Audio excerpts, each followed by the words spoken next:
વધુ એક સમાચાર સુરતથી મળી રહ્યા છે, તેની પર પણ નજર કરી લઈશું। સુરતથી અગ્નિકાંડ મામલે આ સમાચાર હાલ મળી રહ્યા છે। જીમ અને સ્પામાં અગ્નિકાંડના મામલે વધુ એક સમાચાર સુરતથી। મિલકત માલિક અને વીએચપી પ્રમુખ અનિલ રૂગટા હાજર થયા હોવાના સમાચાર સુરતના ઉમરા પોલીસ સ્ટેશનમાં હાજર થયા હોવાના સમાચાર હાલ મળી રહ્યા છે। આપને જણાવી દઈએ સમાચાર સુરતથી।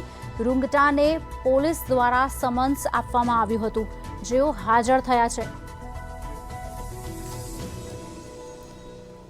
आज अंगे વધુ વિગત આપશે અમારા સંવાદદાતા રાબિયા સાલે સુરતથી અમારી સાથે લાઈવ જોડાઈ ચૂક્યા છે। રાબિયા, શું વિગતો મળી રહી છે? અગાઉ પોલીસે 3 લોકોની ધરપકડ કરી ચૂકી છે।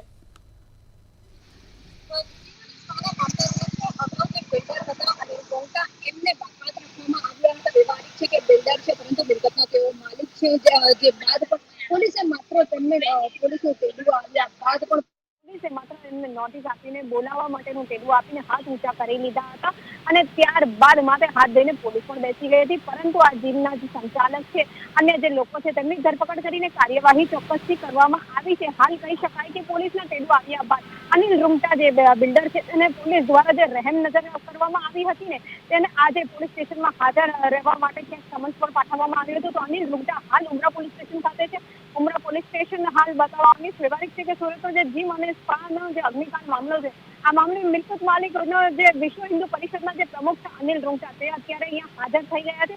પરંતુ જો સૂત્રોને માનીને કહીએ અને જો નજરે જોઈને કહીએ તો ક્યાંક વીઆઈપી ટ્રીટમેન્ટ પણ આપવામાં આવી રહી એવું કહીએ તો પણ નકારી ના શકાય। ભલે તેઓ પૂછપરછ માટે આવ્યા છે, પૂછપરછ એમની કરવા માટે તેઓને બોલાવવામાં આવ્યા છે। અહીં હાલ તેમની પૂછપરછ કરવામાં આવી રહી છે, પરંતુ મીડિયાના મિત્રોને સ્પષ્ટ ના પાડવામાં આવી રહી છે કે જ્યાં સુધી પૂછપરછ પતશે નહીં ત્યાં સુધી કોઈ પણ જવાબ આપવામાં આવશે નહીં। પણ હાલ કહી શકાય છે કે ઉમરા પોલીસ સ્ટેશન ખાતે અનિલ રૂંગટાને પૂછપરછ માટે બોલાવવામાં તો આવ્યા છે। જ્યારે આ ઘટના બની, આ ઘટના બાદ તાત્કાલિક કોની બેદરકારી હતી, એફએસએલનો જે રિપોર્ટ હતો, આ તમામની તપાસ બાદ પણ માત્ર અનિલ રૂંગટા જે બિલ્ડર છે, મિલકતના માલિક છે, તે શંકાના દાયરામાં હતા। જે ભૂપેન્દ્ર પોપટ છે કરતા હતા તે પણ શંકાના દાયરામાં હતા, છતાં પણ તેઓને શા માટે લાખત રાખવામાં આવ્યા? શું કોઈ મોટું બેન્કિંગ હતું એમની સાથે, કે પછી કોઈ મોટા જે નેતાઓ, જે મોટા માથાઓ કહી શકાય એમના હાથ હતા એમની સાથે, એવું સ્પષ્ટ કહી શકાય છે।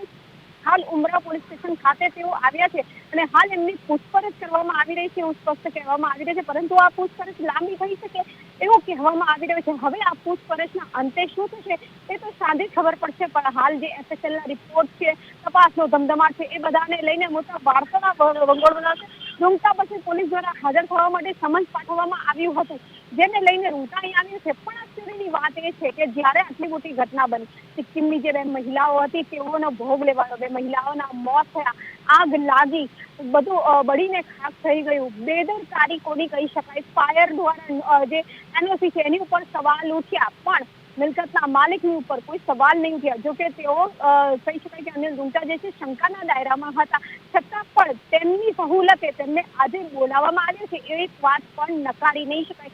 પોલીસ દ્વારા શા માટે રહેમ નજર રાખવામાં આવી, કે પછી મોટા માથાઓ દ્વારા જે છે માથે હાથ દઈને બેઠા હોય એવું લાગી રહ્યું છે। એટલે હાલ માત્ર રૂંગટાની જે છે પૂછપરછ થઈ રહી છે। રૂંગટાને ઉમરા પોલીસ મથકે પૂછપરછ કરવા માટે તો બોલાવવામાં આવ્યું છે। મિલકત અને ભાડાના કરાર માટે તપાસ કરવામાં આવશે, પણ હાલ જે પૂછપરછ છે એ લાંબી ચાલી શકે છે અને આ પૂછપરછના અંતે પણ કેટલીક ચર્ચાએ જોર પકડ્યું છે સુરત ખાતે કે કેટલાક મોટા માથાઓને બચાવી લેવામાં આવશે, જેનું કારણ છે કે જે ઓલરેડી જીમ અને સ્પાના જે સંચાલકો છે તેમની તો ધરપકડ કરી લેવામાં આવી છે અને તેમની ધરપકડ બાદ કાર્યવાહી પણ કરી લેવામાં આવી છે।